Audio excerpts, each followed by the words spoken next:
Okay, good afternoon, everyone. So first of all, welcome to this very, I hope, very challenging and learning session focused on the transit bipartition concept. We will have the most important groups, dealing with this subject. It's a new concept, and let me introduce it, not necessary, but on my right hand we have Dr. Sergio Santoro. I would say the pioneer of the transit bipartition concept.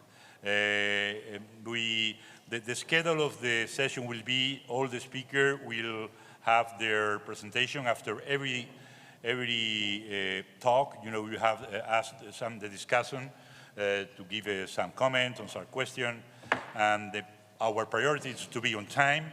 But nevertheless, we are late, a little late, but anyway, I think we missed Dr. Madi this afternoon, and we have this saving this interval of time.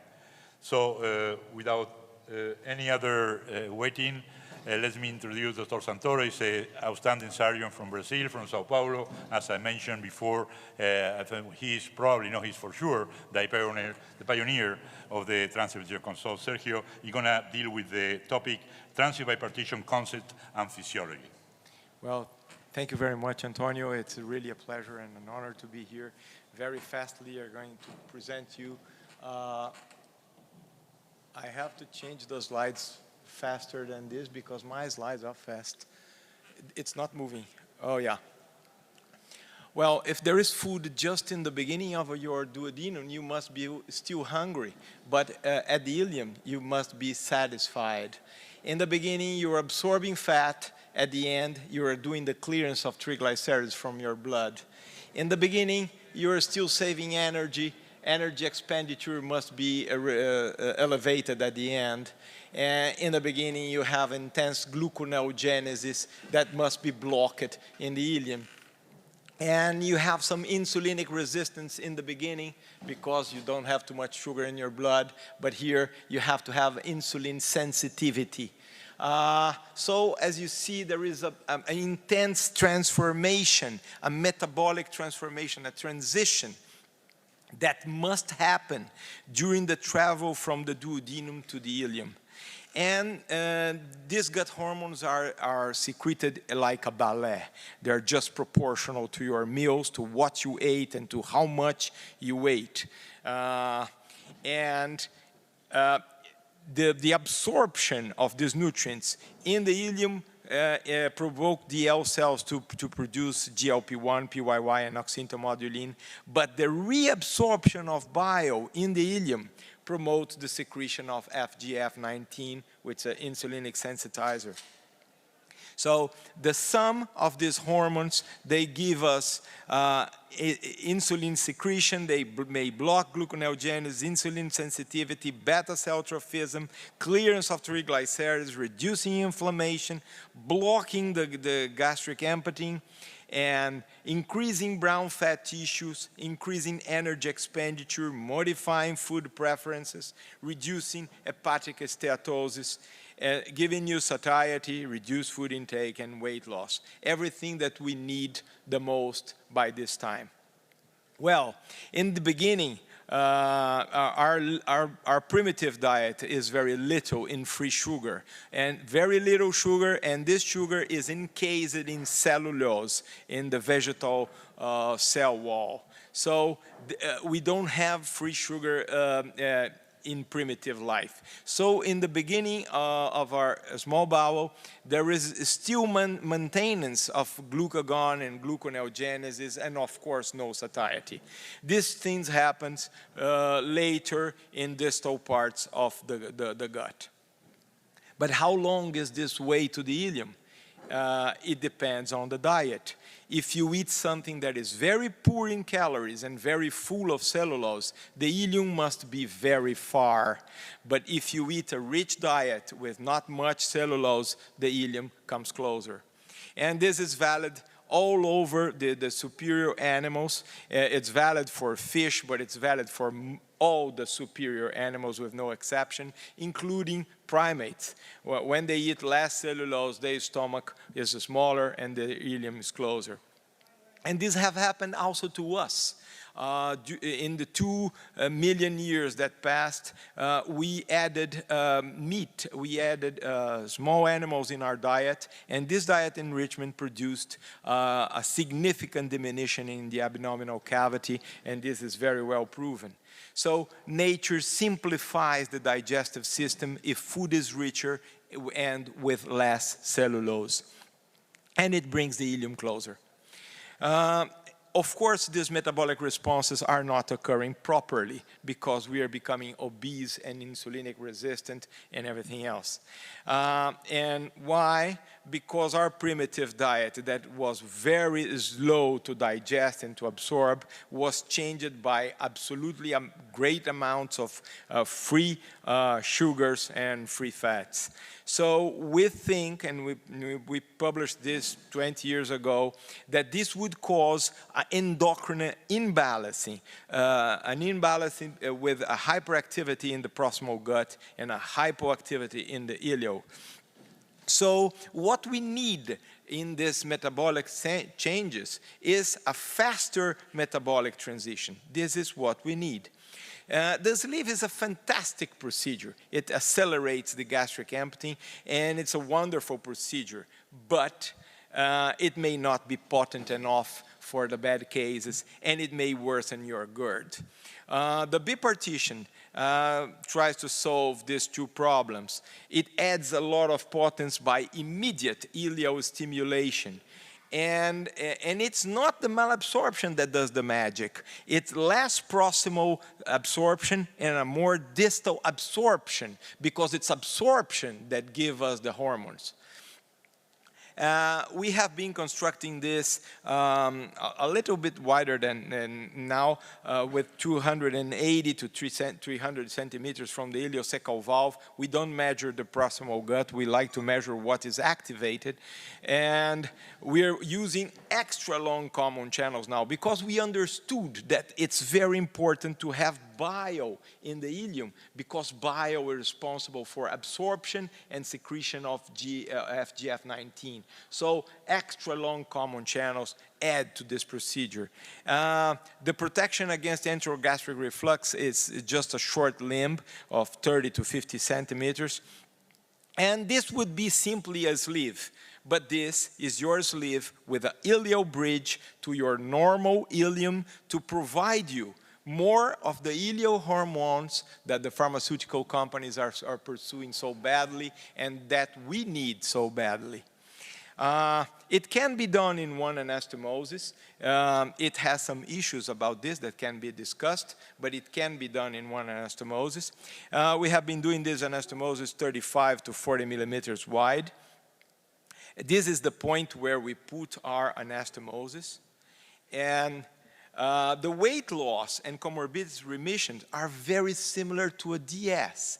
This is surprising, but it's malabsorption really doesn't play a role. And diabetes remission in all the publications are all over 80%, usually around 90% of type 2 diabetes remission. GERD is improved by 3 mechanisms. The first one, the BIPARTITION, keeps your stomach in the right position. It avoids coiling. Second, it's a drainage of your sleeve. It drains your sleeve. It reduces, it pushes, uses the high pressure of the sleeve to push the food down. But what is most important is that the weight loss is relatively stable and very potent because it's a ileal surgery. So it's, this is the results of Professor Philippe Topar is a great specialist in duodenal switch, and recently in a reunion in Brazil, he has shown the comparison of weight loss between duodenal switch and transit bipartition, and this is the type of curves that you see. So it's clear in this curve that the hormonal solution is more important than malabsorption. Also, the French physiologists have studied the long-term results by observing rats for longer. And what they see, that's no different nutritional parameters as expected. We have all limbs are alimentary. But there is a big difference in spite of similar food intake over time, a big difference in weight loss over time. Because here in jejunal surgeries, you will have a jejunal hypertrophy. We're going to talk about this. The hormones, they are better in a bipartition than in a Roux-en-Y gastric bypass, both PYY and GLP-1. And when we have weight regain in a Roux-en-Y gastric bypass, what have failed? It's exactly these hormones. So there are lower PYY and lower GLP-1 in the weight regain cases. So when we have a jejunal surgery failure, what do we plan to do? Ileal hormones analogs? Let's do an ileal surgery instead of doing giving ileal hormones. Because the ileal hormones that we give are stable. They are completely stable. They don't cycle with your meals. And the ones that we produce are perfectly adjusted by what and how much you weigh. This is the aspect of our bipartition today. And instead of a hypertrophy of the jejunum, we will have a hypertrophy of the ileum. And this is important because when you hypertrophy the ileum, you hypertrophy also L cells and ileal mucosa that produces FGF19. So malabsorption is indeed a disease. It's codified in K90 International Code of Disease. And in bariatric surgery, we used to aim at malabsorption. And now, in metabolic surgery, we aim at distal absorption. Distal absorption. This is a disease and this is a treatment because these hormones are missing. So Dr. distal Toro, absorption please, and ileal hypertrophy are new objectives in metabolic surgery. We aim now at functional restriction in distal malabsorption, in distal absorption. Weight loss similar to DS, simpler and safer. Very high resolution of type 2 diabetes, no excluded segments, all limbs are alimentary, no significant malabsorption, functional restriction instead of mechanical, immediate ileal stimulus, full endoscopic access, keeps the stomach in position, lowers intragastric pressure, endoscopic adjustments can be done.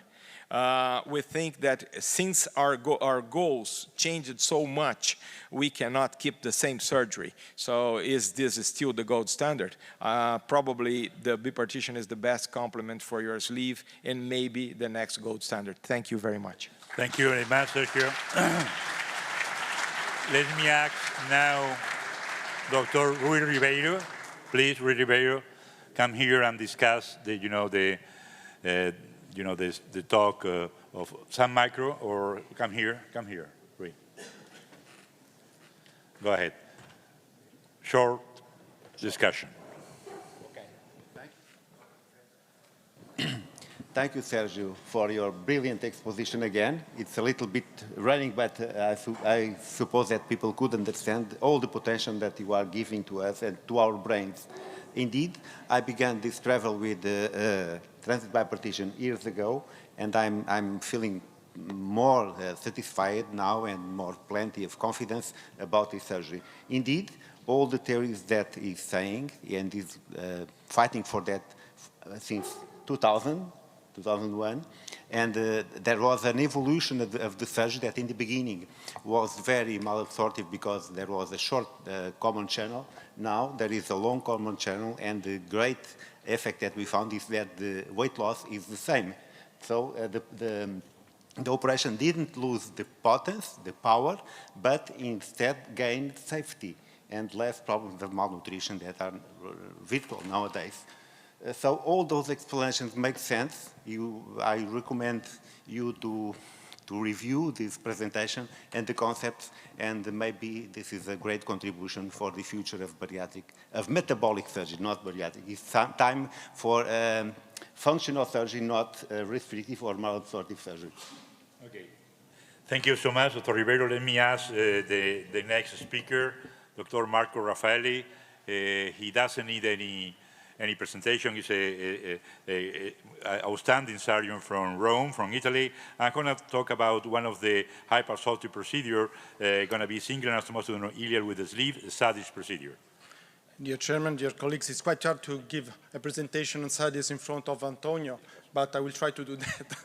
It's a privilege for me to do it. As you know, indeed, how can I go ahead?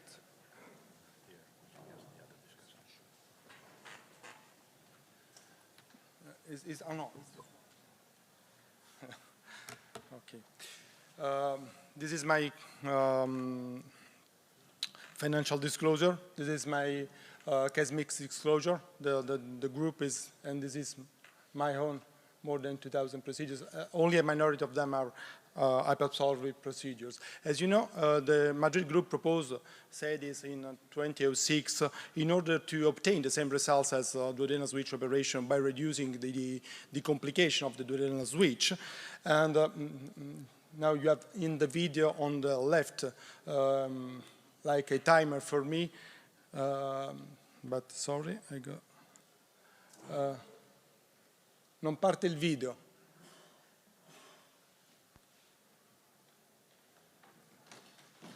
Ok, perfetto.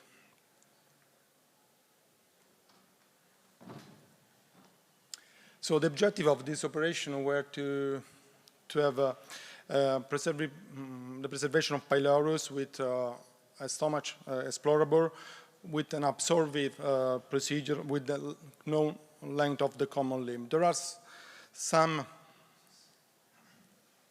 advantages of pylorus preservation with no bile reflux with respect to when anastomosis gets repassed, less marginal ulcers, no damping syndromes, and theoretical better absorption of ferrum, calcium, vitamin B12, and proteins, and so on.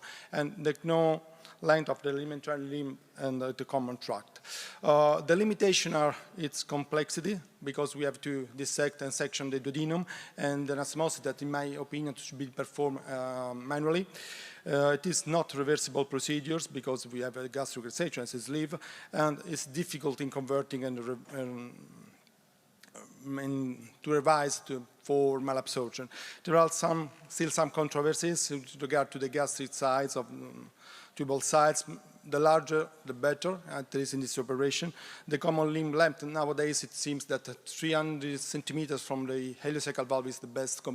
It let us the opportunity to control malabsorption and also to obtain adequate effect. The duodenal anastomosis, which in my opinion should be untuned, even if I know that there are several centers where it perform with the stapler. And the right gastric artery management, what someone advocate to ligate every time, I think it is not necessary. And there are some description of gastric scheme after right gastric artery ligation. So be careful. If you have to cut the right gastric artery, please do it proximally and not distally in order to maintain the vascularization of the arch. The indication, at least in my experience, are super obese patients with a binge eating habit. As reduced surgery is the preferred conversion for a failed sleeve gastrectomy and also Roux-en-Y gastric bypass. The contraindication is the same as sleeve gastrectomy, including Barrett esophagus, severe gastroesophageal results, a large hiatal hernia. As revisional surgery is, as I told you, is the best, for me at least, conversion for a failed sleeve gastrectomy, also as a second step procedures, and it can be very useful for following failed gastric band on Roux-en-Y gastric bypass and anastomosis gastric bypass.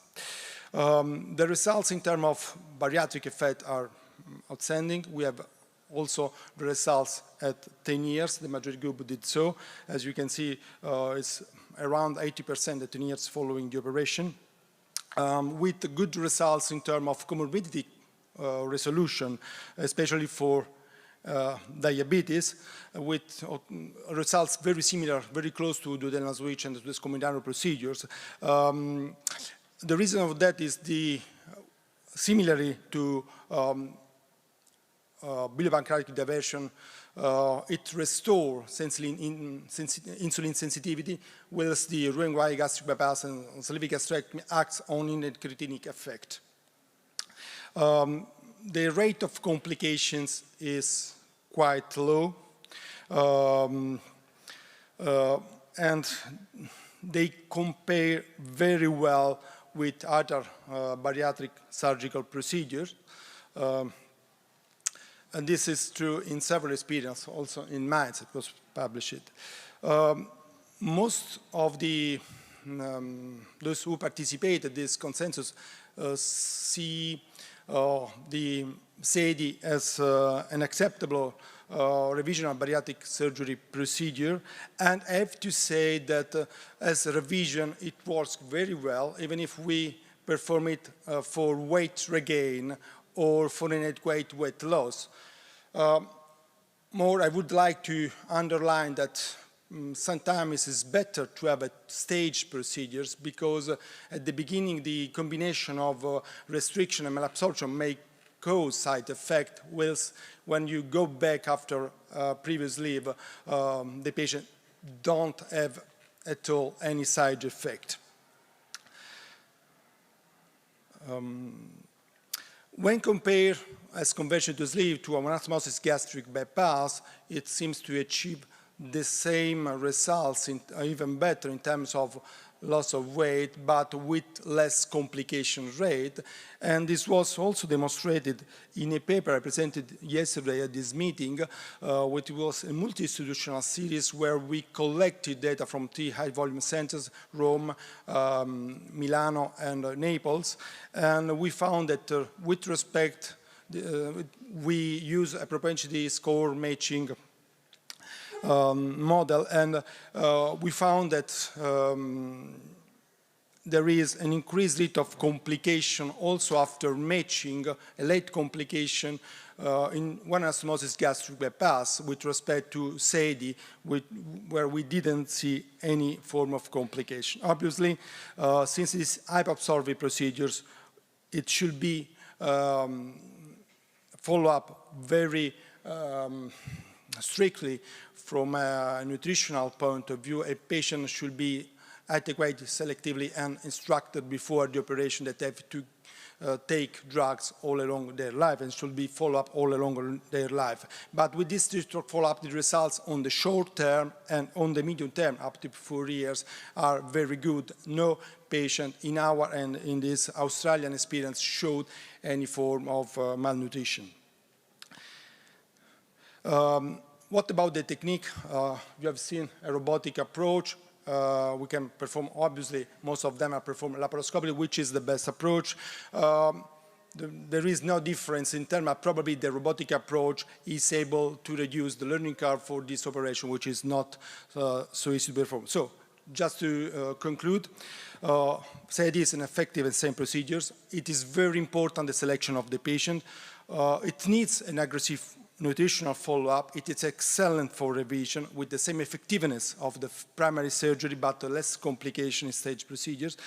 The bariatric and metabolic effects are similar to BTD, but with less complication.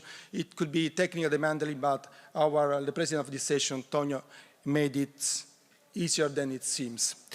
So probably this is the reason why it was accepted by the IFSO if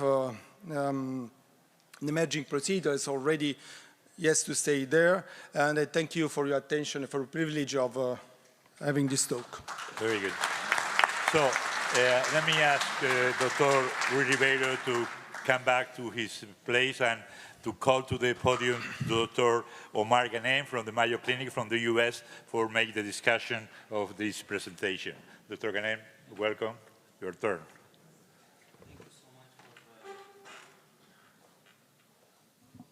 Thank you so much for the great presentation, Dr. Raffaele, and thank you for the invite.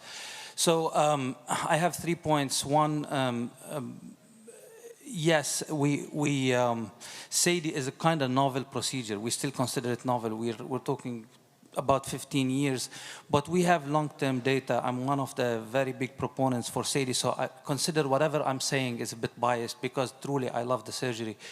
I've been utilizing it in BMIs of 90 and 95 and 104, and we've been getting great results with it. The 3 points that I want to discuss, and we are seeing this in the US, we published on this. we want to make sure we're not overly utilizing these surgeries. They are hypoabsorptive procedures. Patient selection is key. If your patient is not a good patient when it comes to follow-up and when it comes to compliance, we have to be careful. I tend to disagree with a bit with what Dr. Raffaele mentioned. I haven't had a malabsorption case yet, but a good friend of mine has had 10 malabsorptive cases. We always discuss after SADI, and we always discuss how important it is to keep a big reservoir to make sure we measure accurately, and I love that in your video.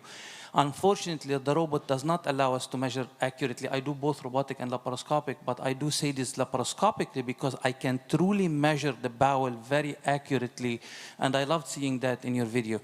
The second point that I want to mention is the importance of SADI in preventing ulcers and dumping syndrome.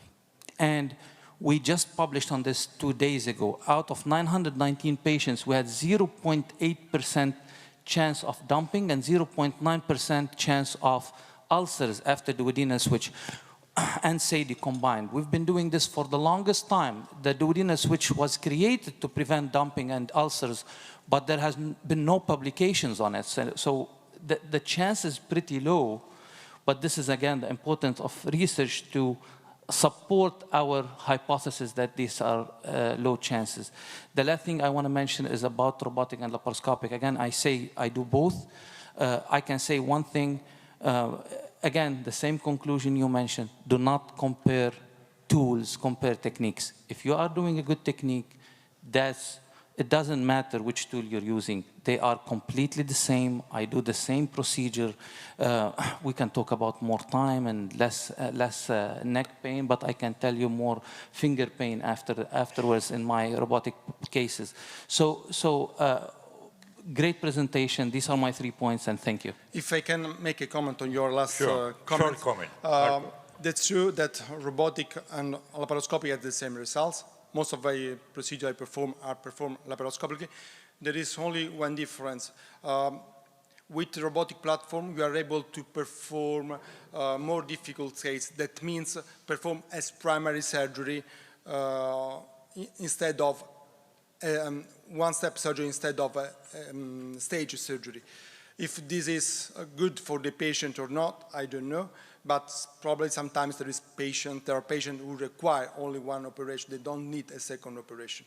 That could be the only difference in between the two platforms. And that is why I started my discussion that I've been doing it on patients with BMI above 90, 95 as a primary operation. And I mean, that is not, as you mentioned, I'm not saying this is better or worse, but it is feasible, laparoscopically or robotically. Thank you. Very good. Thank you so much. So Dr. Santoro, please go ahead. Well, next presenter is Dr. Mauricio De Luca. Is he here? Mauricio? Mauricio. Who are you? Oh, come in. Oh, yeah. Oh, yeah. we got with the light. Dr. Mauricio De Luca. We don't see. Yeah, he does miss his presentation, but he's one of the most important surgeons in Europe, the co-chair of the scientific committee of the IFSO in Europe. It's a pleasure to have you here. Your talk. It's a pleasure and an honor for me, of course, to be here. Thank you for your presentation, Sergio and Antonio.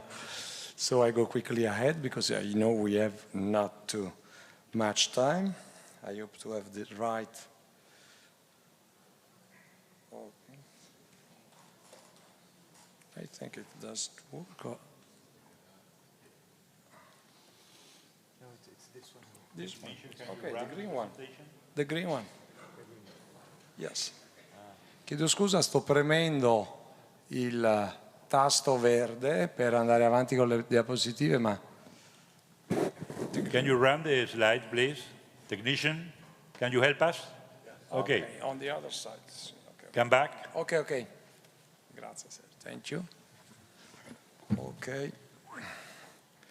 This is my case mix surgical disclosure. As you can see, I perform mainly OAGB and sleeve gastrectomy, less gastric bypass, and 22% of our patients are patients for revisional surgery.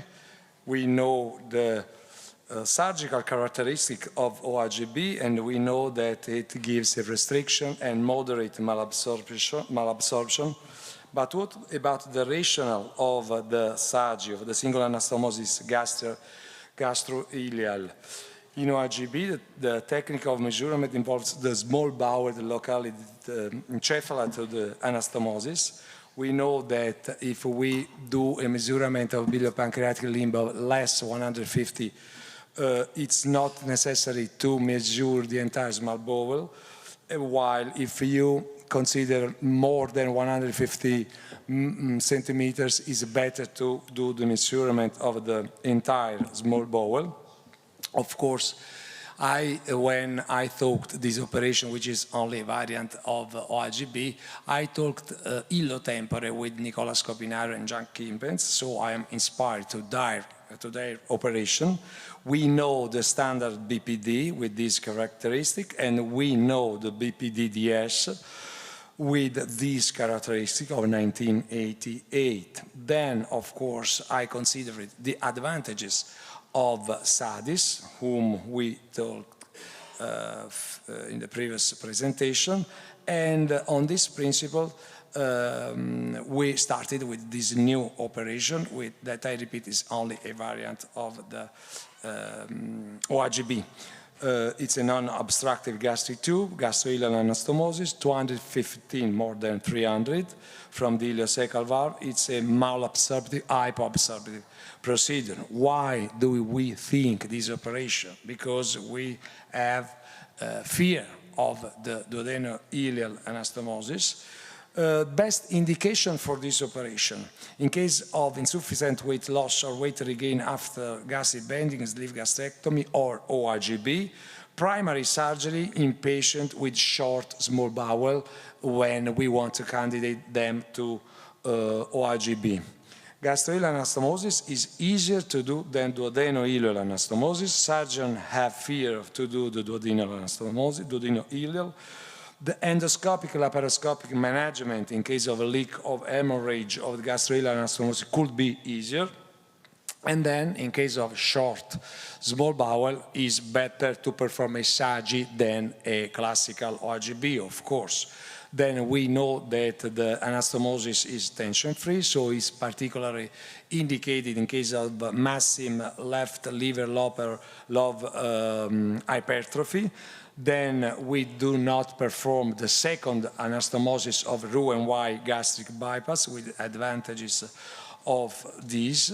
And at the end, it could be easily revised, reversed, or re-sleeved. Just a comparison with the complication of Roux-en-Y gastric bypass between OAGB and consequently SAGI. This was our first study published, only with 68 patients with 12 months of follow-up. Of course, it's a hyperabsorptive procedure, so the weight loss is a good weight loss with a median of 13 points of BMI lost. Good considering comorbidities, but in this operation we have to do consideration relating the complication. We had only one complication regarding incisional hernia, and we had any case of leak, hemorrhage, and small bowel obstruction. At 12 months, 6 cases of hypoalbuminemia. This is an interesting value because these are results only at 12 months. So I take in consideration this. These are the results of at 3 years of another group, which compares SAGI to OAGB, and the results of, in terms of weight loss and reduction comorbidities are the same, while complications are also in this case the same. And now we are going ahead with a multi-center study with 11 centers involved, with 420 patients. We have the 6-year results of SAGI after primary surgery, after gastric bending, after sleeve gastrectomy, and after OAGB. And you can see that in all the cases, of course, the weight loss is always a good weight loss. What about the complication?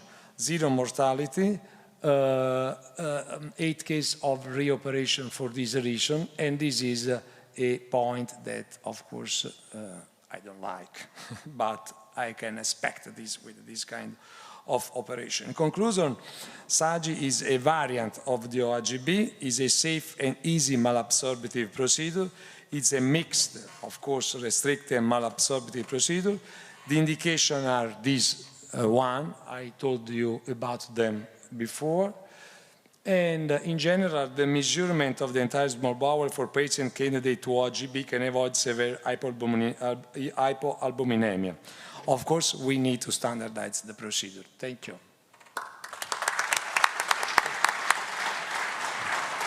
Well, we invite Dr. Nicola Di Lorenzo to comment the presentation. Nicola?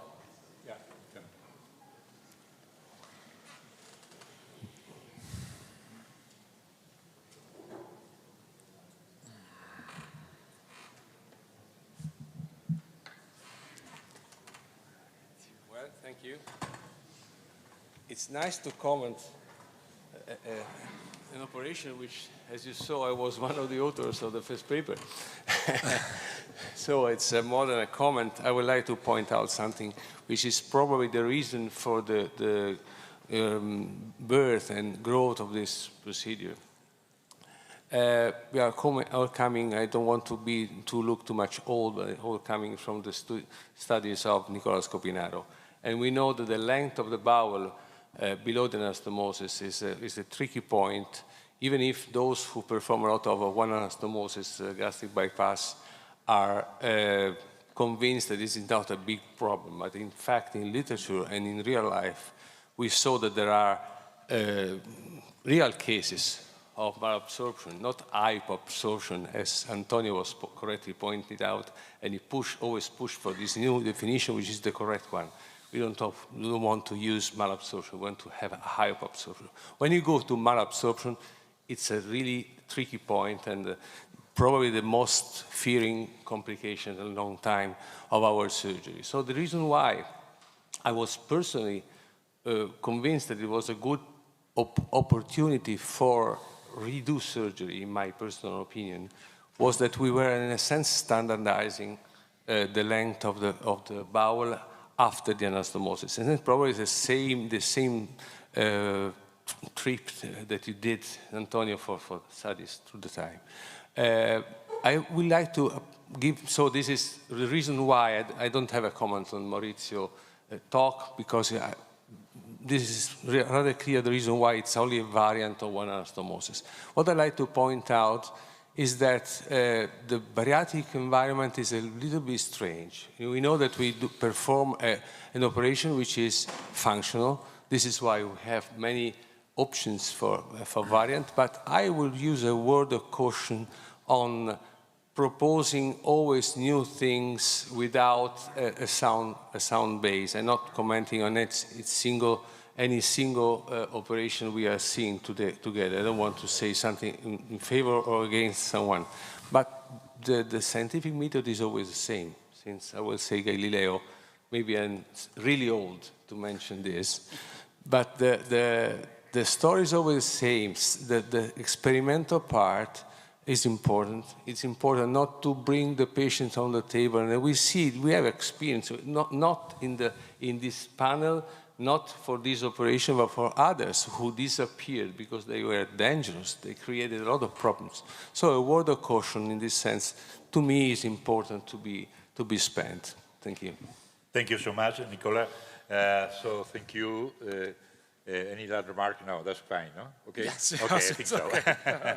Yeah. Okay, let me ask the next speaker. It's going to be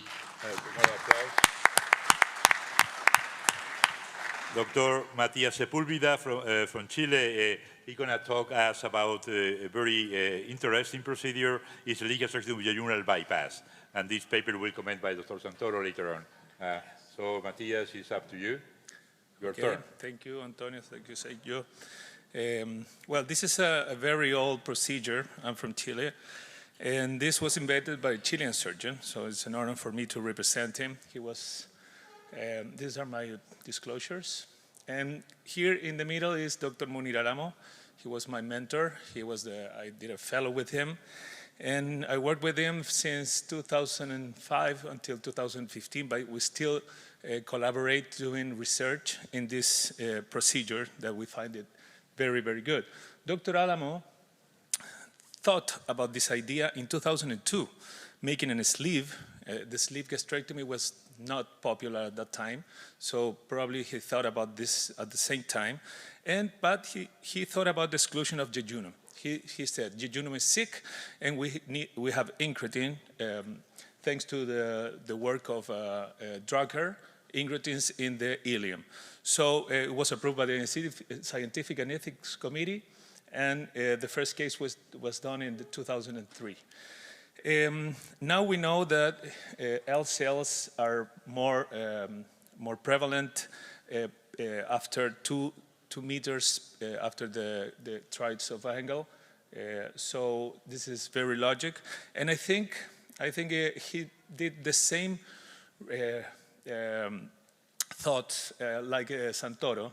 I think they thought the same about the evolution and about how the hind gut is so important. So they presented in 2006. This was the first version, but they left the stomach in position. So after a couple of ulcers, they decided to remove it. So this is the final version, the actual version. It's a proper sleeve gastrectomy with pass of the food through the duodenum, febrile nutritional problem, endoscopic access to the ampule, exclusion of the jejunum with no bacterial growth. I'm going to address that topic later. And jejunum ileal anastomosis 280-300 centimeters distally to the angle of triads with only one bovil anastomosis. If you see it, it's a very easy surgery to perform. You do the sleeve gastrectomy, especially in big patients. You do the sleeve gastrectomy, and then inframesocolic, you do the anastomosis. So it was presented also in India in 2018. The measure of the limbs are not correct here, so I want to point it out. Don't refer to this publication to do this surgery. Go to our publications. And we presented in 2012 in mild obesity and diabetic patients with good remission, good lower insulin, and good weight loss. Also, another group in Chile published the results, so it's been moving around the world. And this was the last publication we did. It's a retrospective study comparing it with diabetic patients with gastric bypass. The only thing is that insulin was more prevalent in the group of the Alamos technique. The results are very similar. I'm going to move fast, but there are not differences in outcomes in diabetes with the gastric bypass and the Alamos technique, and no difference also in weight loss. So they're comparable. We have here at 12 and 36 months the use of insulin and other hypoglycemics, and are very similar between both procedures, considering that the Alamos technique had more insulin before. And one thing to point out is that there were more anemia in the gastric bypass and less serum calcium. Maybe is it duodenal exclusion? I don't know. It's something that we have to study in the future. The complications were very, very low, and no hypoalbuminemia in either case. We think, and after 20 years, we haven't had any case of malnutrition or malabsorption. So we think that the common channel is preserved, and we don't have this kind of problem that other malabsorptive procedure. So I wouldn't consider it a malabsorptive procedure. And this meta-analysis that compared Roux-en-Y gastric bypass with a sleeve gastrectomy plus procedure, they consider our work, and they consider this procedure and this meta-analysis, and the conclusion of the authors is that the sleeve plus procedure seems to be superior to gastric bypass in excess weight loss and complications, but randomized controlled trial and long-term follow-up are needed. So in these unpublished results we have presented in other congresses, we compared, it's a match study, we compared the Alamos technique with the sleeve gastrectomy alone. This is the characteristic of the patients. They were matched by BMI, These are the excess weight lost, and the Alamos technique is better in excess weight loss in the long term than the sleeve gastrectomy, and also the BMI, and also in failure, failure defined of excess weight loss below 50% in the long term. Here you see in blue is the Alamos technique. It's better with less failures than the gastric bypass. Probably is the jejunal bypass, we don't know, but this data show us that probably the jejunal bypass is adding more power to the sleeve gastrectomy. So in Montreal in 2014, we met Chi Kun Wan. He was presenting his procedure, and he came to us and said, "This is a good procedure, I like it. Maybe I'm gonna do it," and he did it. He did it and he published it. This is the first Asia series with short-term results. And after this pioneering studies of Dr. C.K. Wang, the Chinese have done a lot of work for us. They helped us because for us it's more, it's harder to get the patients and everything. They did the studies in rats and in humans, and they have a very interesting results that, for example, that cutting the ileum, it's better than leave it alone. So this is like more like the Alamos procedure, and this is more like the Melissa's procedure, but cutting and excluding the jejunum from the transit is more power. So I'm gonna move forward. Sorry, this is in Spanish.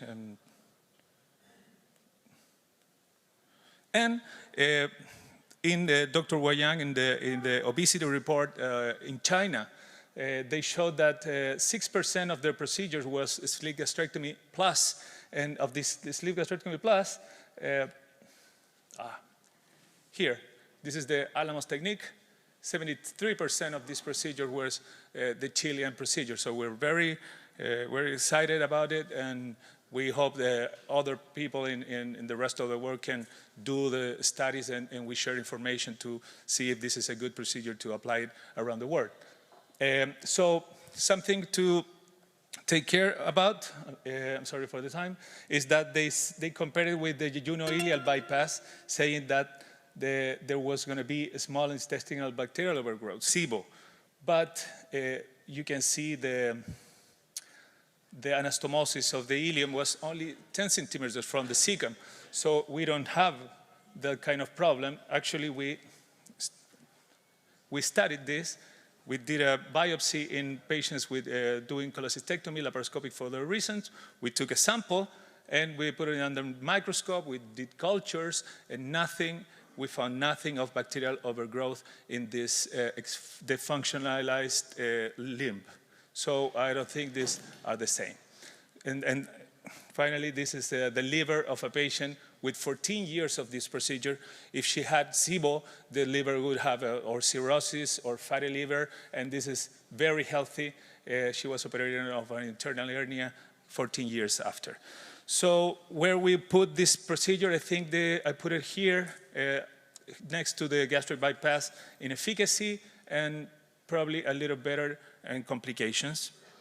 Conclusions: a sleeve and jejunal bypass is an unconventional old procedure created in the search for a more physiological way to treat obesity and metabolic syndrome. It delivers food directly to the ileum with subsequent increase in plasmatic incretins in theory, because we haven't measured. And a sleeve with jejunal bypass, I'm sorry. Oof, yeah, okay, well, I was gonna say, this is a feasible and easy to learn procedure, probably in higher BMI, but we have the problem of the reflux. We're studying patients, 150 patients, 10 years after the procedure, and we have like 55% of reflux in these patients. So it's something that is a complication of the sleeve. So we're all invited to Santiago in Chile in 2025, our World Congress. Thank you very much. Okay. Now, Dr. Santoro will discuss this talk. Go ahead. Well, I compliment Matthias for this long work around this. Thank you. For sure, the biggest virtue of this procedure is that it's really simple. So it's absolutely reproducible in areas where more complex procedures are harder to do. However, the comments that I have is that when you eat simple sugars, they usually disappear in like 70 centimeters. So having simple sugars passing through the duodenum integrally probably lowers a bit of the results. And of course, there is the long exclusion that might be problematic, but I totally recognize that this big problems happen when there is undernutrition, which when the common channel is too short. As the common channel that you are using is quite large, this probably doesn't happen. It's just one more way to show that if you somehow disabilitate the proximal gut and stimulate the distal gut, the result will appear. Congratulations. Thank you very much. Thank you very much. Let's move forward to the next speaker.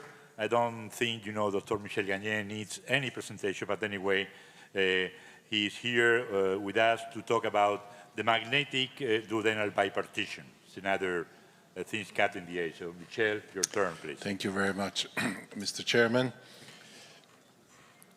These are some of my disclosures regarding to this talk. And I want to acknowledge my co-authors and co-participants in the 4 countries of this trial on side-to-side magnetic compression and anastomosis for duodenal ileostomy.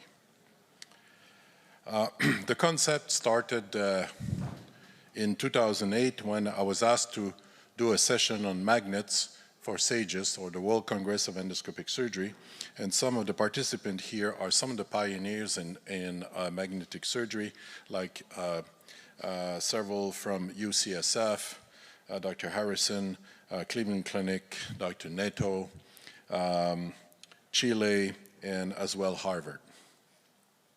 Well, compression anastomosis is nothing new, as you know.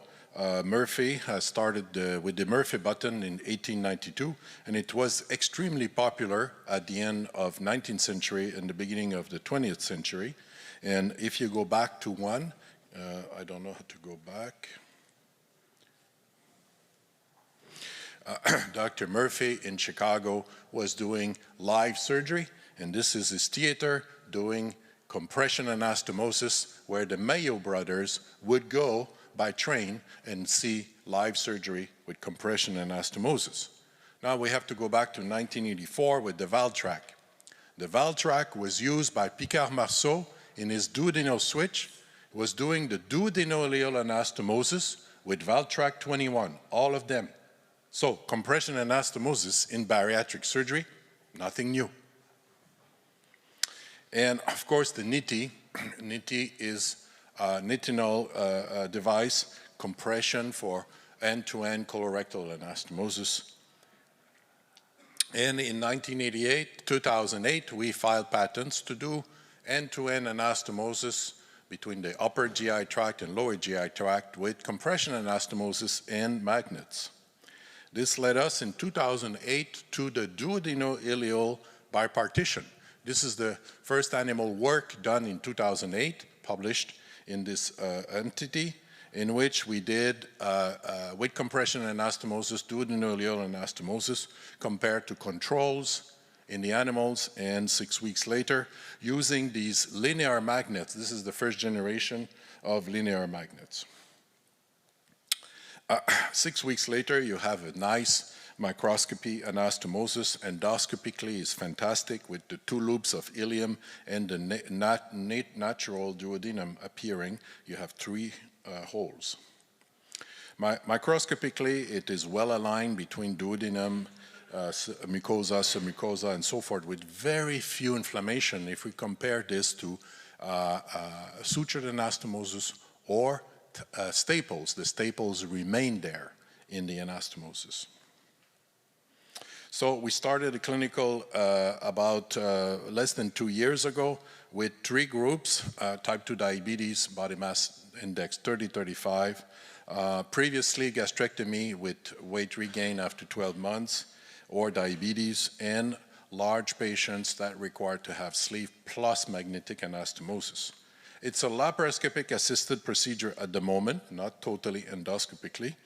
We have 4 trocars. We measure small bowel at 250 centimeter, and we put the bowel clamp temporarily to have, by endoscopy, bringing the linear magnets. So these are linear magnets because they're easier to pass in the GI tract after compression. It's a neodymium magnet in the center with a groove of titanium, and the groove allows for normal healing, while in the center there is necrosis. This is transported in front of the endoscope with a catheter. And so this is brought to the ligaments of Treitz, and then we use a laparoscopic positioning device, which is another magnet that takes the endoluminal magnet, and we bring it to the marking in the ileum at 250. So you can see here a little how we're dragging the magnet from the jejunum to the ileum.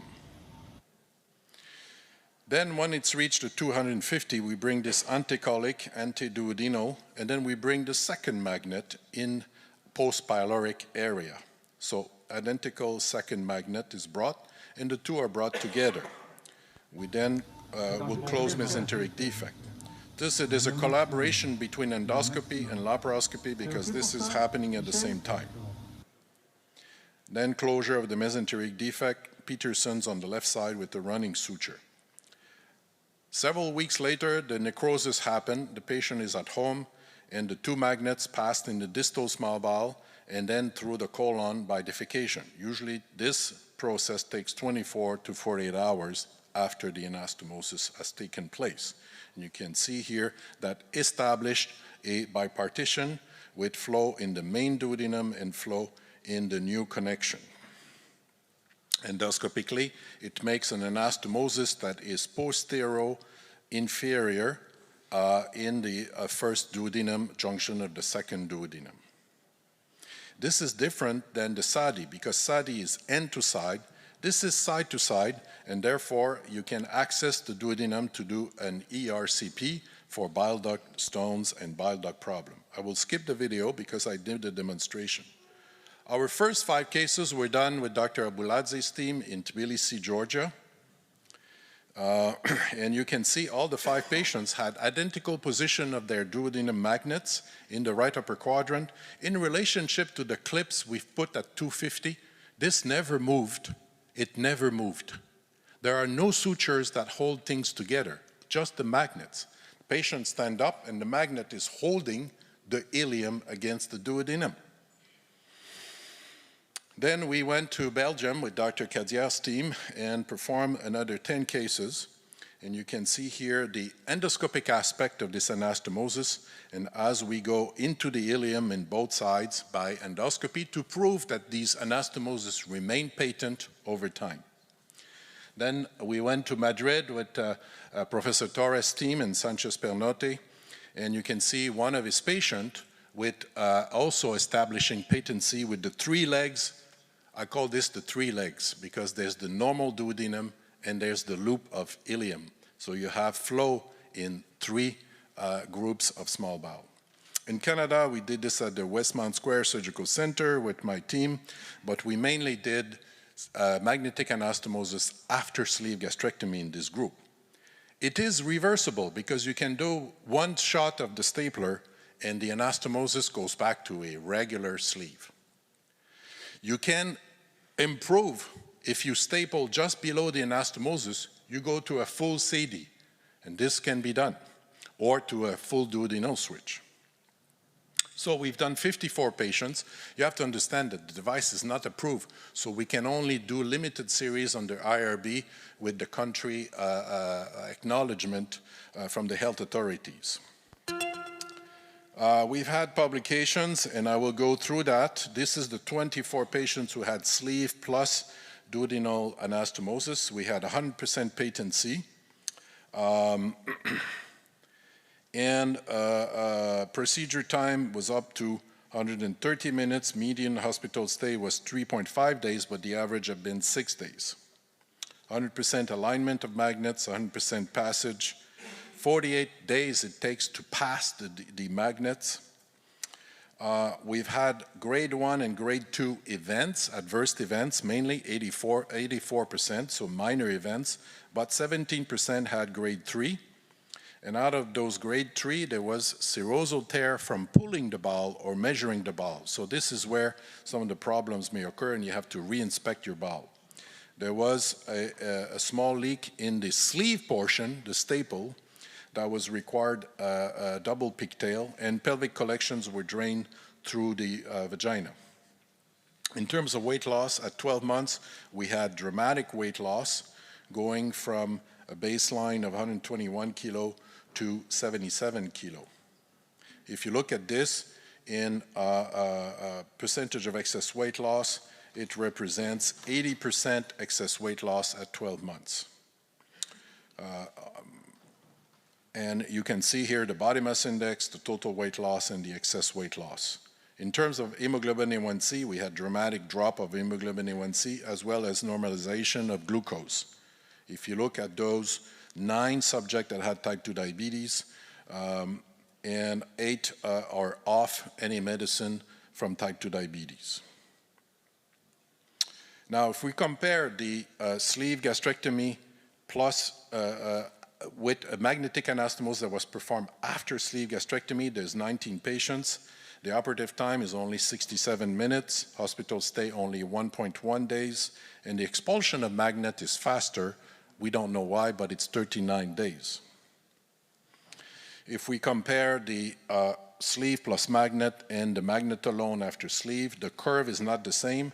It represents about 28% or close to 30% of excess weight loss in addition to the sleeve 1 year later.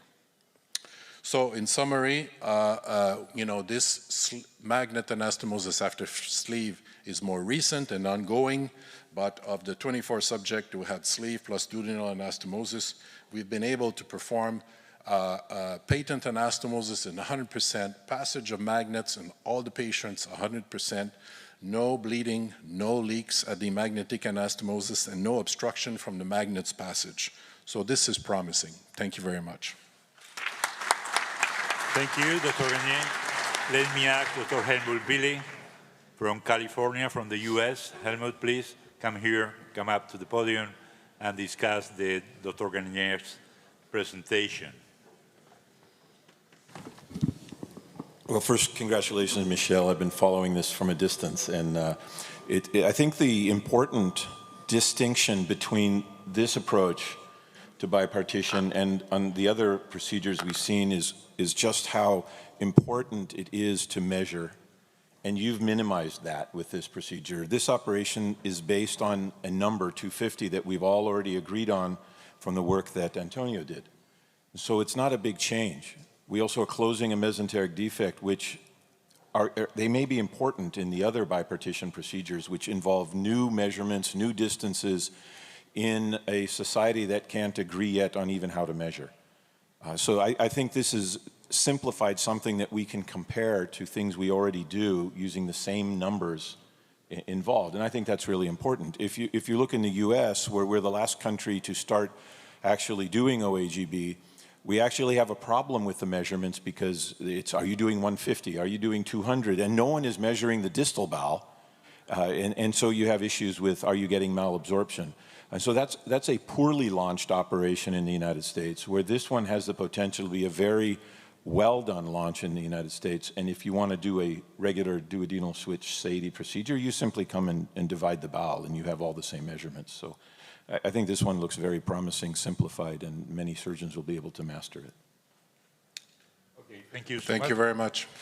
Okay, let me ask the last speaker. I think we are almost on time. We will have some minutes at the end for giving the audience the opportunity of asking some questions. Let me introduce Professor Martin Fried from Czech Republic, Martin, welcome. He's going to talk us about the laparoscopic partial jejunal diversion. Martin, your turn. Thank you very much, Mr. Chairman. Thanks to organizers to be invited here to talk. And I would like to introduce you to a procedure which, in my eyes, is the simplest of the whole which were presented here, and would be one of the ideal procedures for magnets once we have the chance to use them. And the procedure is, in my opinion, a purely metabolic procedure, although there is a component of weight loss as well, but that's not the primary focus of the procedure. That's the partial jejunal diversion, or bipartition, if you want to call it like that. So I was a principal investigator in 2015-16 for a study I'll just mention briefly in the beginning of my presentation.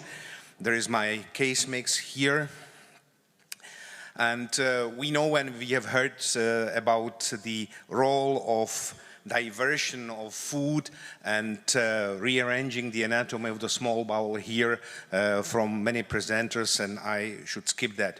So this is the history. We started almost 10 years ago with a study which just brings together two parts of the small bowel, 100 centimeters from the ligament of Treitz and 150 centimeters from the ileocecal valve. It's a partial diversion because it's a side-to-side anastomosis.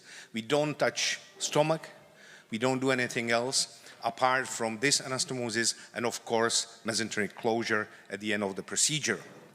So in 2017, we went out of that study because it was limited in numbers.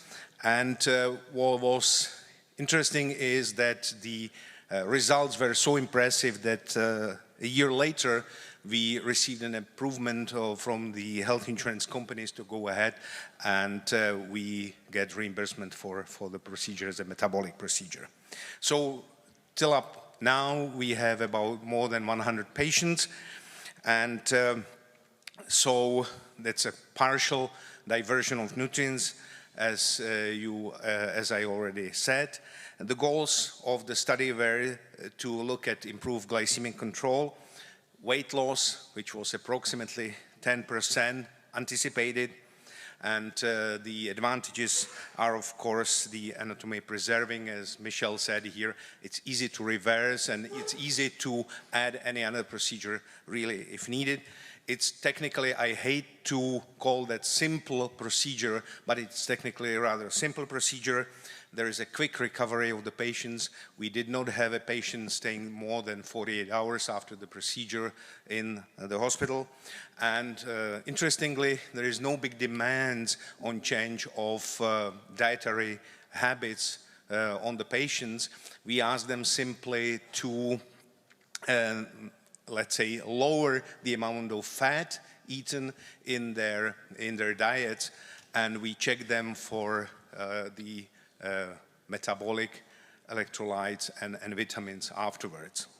Okay, so this is the position of the trocars we use, and those are just a few pictures of, firstly, of the ligament of Treitz, and then we measure the 100 centimeters of the small bowel. We use, instead of the clips, we use stay sutures. We use two different colors to be very sure where the proximal and the distal end, how the food flows, not to be mistaken. This is, again, a measurement from the ileocecal valve, 150 centimeters. Again, the same thing with the stay sutures. Then we make a hole in the two bowel loops, insert a 60 millimeter linear cutter, fire it, check the anastomosis for bleeding and for any other things, and close the small defect manually by running suture. And at the end of the operation, as I mentioned, we close the mesentery. We published the study results in the BMJ journal, and so those were the results from the study, from the first part 2015-2016. So from the study, there was a profound effect on HbA1c. There was also effect on glucose, on OGTT, despite the fact that 80% of the participants in the study who were included were on insulin, and the mean time of their diabetes was over 10 years. So they were well-developed diabetics. So now I'll present you very shortly, there is still some time, the results of our late follow-up, 2, 5, and 7 years. And what I did is I gathered the first 10 patients from each year when they reached 2, 5, and 7 years. So we will compare it. That's just the characteristics of the 30 patients included in that. And the duration of the operation was mean 72 minutes. There is a learning curve, but now it's around 60 minutes.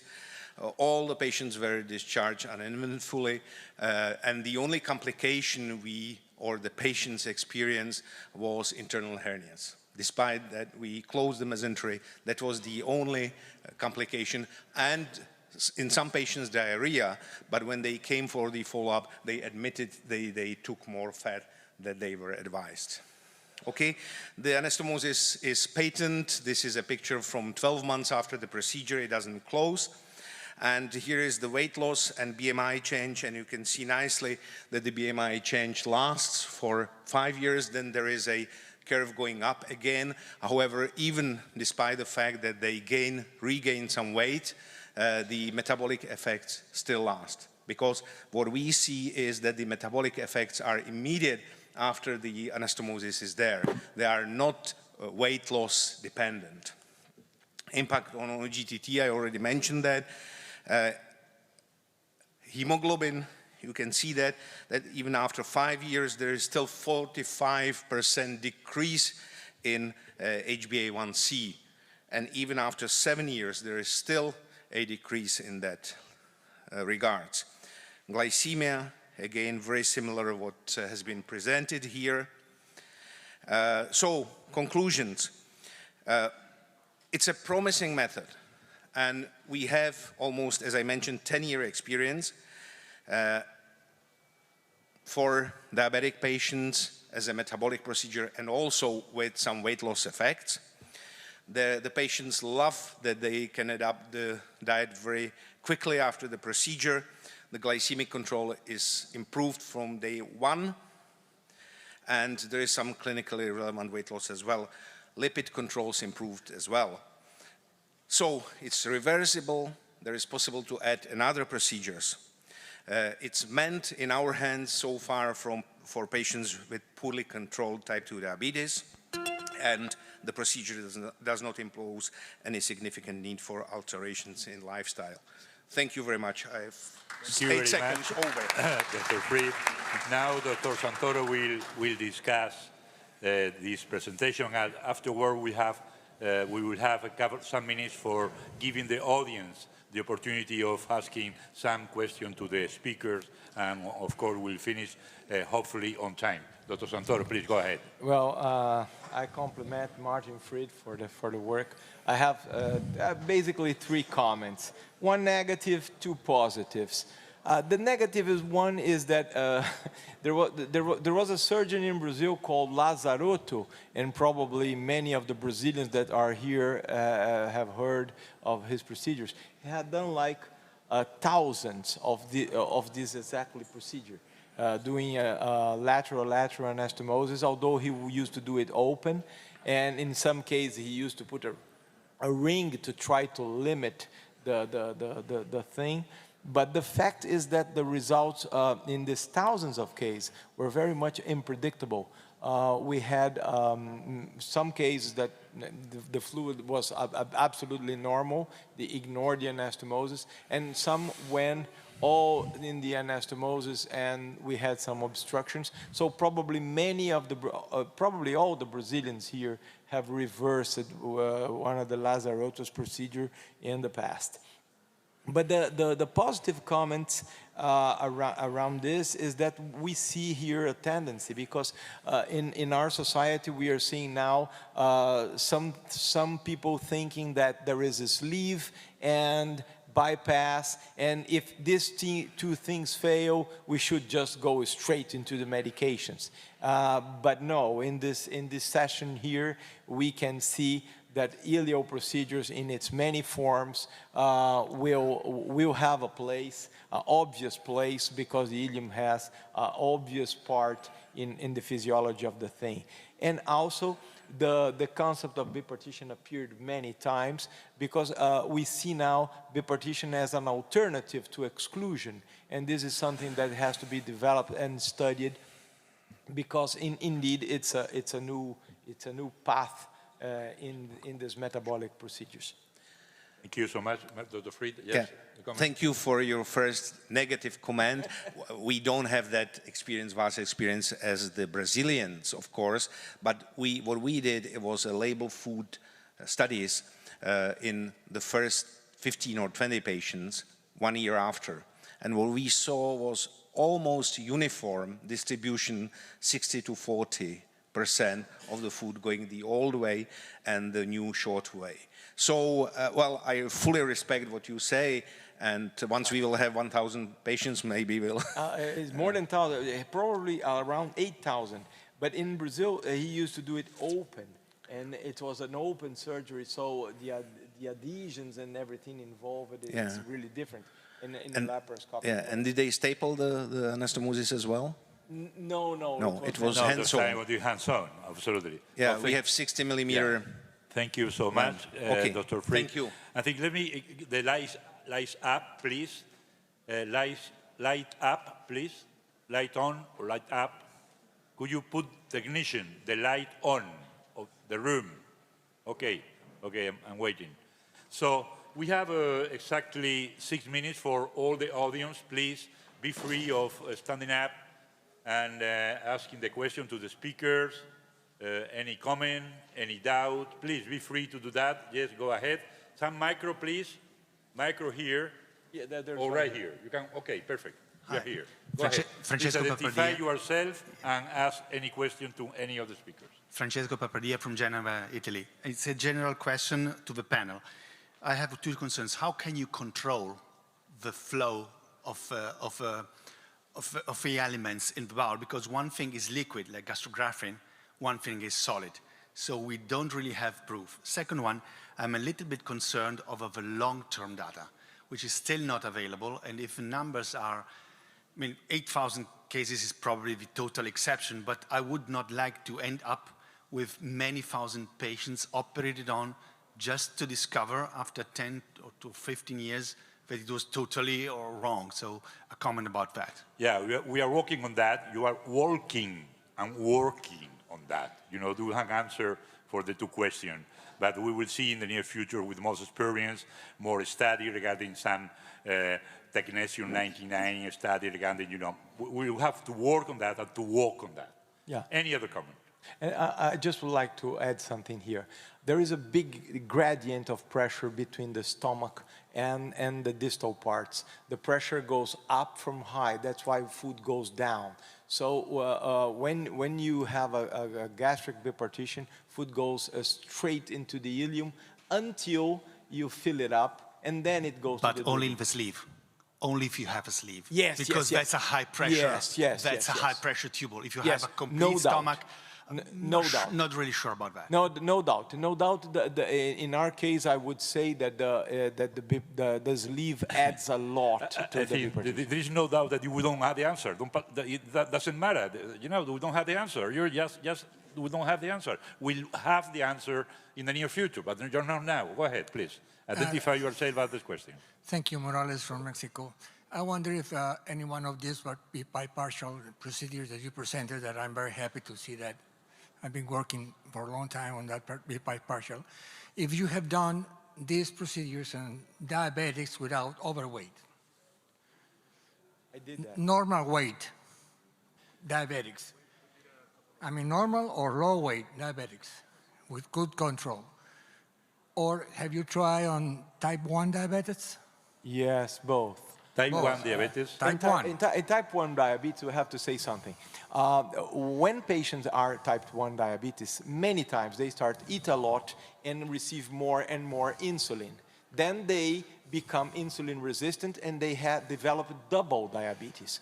Then they have a component of type 2 diabetes because they are obese type 1 diabetes. In this case, the sleeve is perfect. You don't need anything in your guts. But the bipartition procedures on the type 1 diabetes, have you done that? I don't think No? it would work. The sleeve is probably the best for those with double diabetes. This is another disease, you know, type 1 diabetes is another disease. I think we have very selected cases. And anyway, okay, thank you so much. I have the final remarks for this session. First of all, there is no answered question that from the audience asked. You know, we don't know yet which percentage in the concept of bipartition goes in one way and the other way. But I must remember here San Scopinaro's word to me many years ago. He told me, Antonio, if we want to solve the obesity and mainly the metabolic issues, we have to do something below the mesocolon. And I remember this word, below the mesocolon. So I think the ileal surgery is going to be important. I hope with after this session, you know, people have going to eliminate the fear and the concern about the duodenum surgery. Because, you know, there are several, you know, all the speakers have shown us how versatile is the technique being performed laparoscopically, robotically, magnetically.